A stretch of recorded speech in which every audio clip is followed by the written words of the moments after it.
Saudi pro লিগের চলতি মৌসুমের শেষ ম্যাচে আল নাসর ৩-২ গোলে পরাজিত হয়েছে।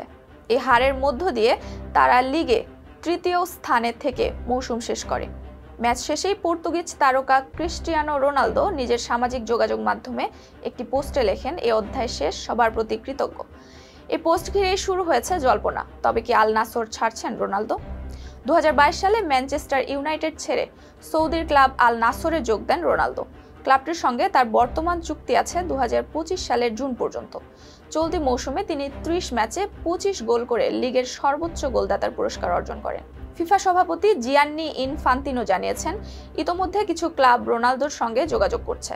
স্প্যানিশ সংবাদ মাধ্যমের দাবি, মেক্সিকোর ক্লাব মন্তেরি ও মরক্কোর ওয়াইদাদ এসি তাকে দলে ফেরাতে আগ্রহী। এদিকে 2025 সালে অনুষ্ঠিতব্য ফিফা ক্লাব বিশ্বকাপকে ঘিরে রোনালদোর সম্ভাব্য ক্লাব পরিবর্তনের আলোচনাও জোরালো হচ্ছে।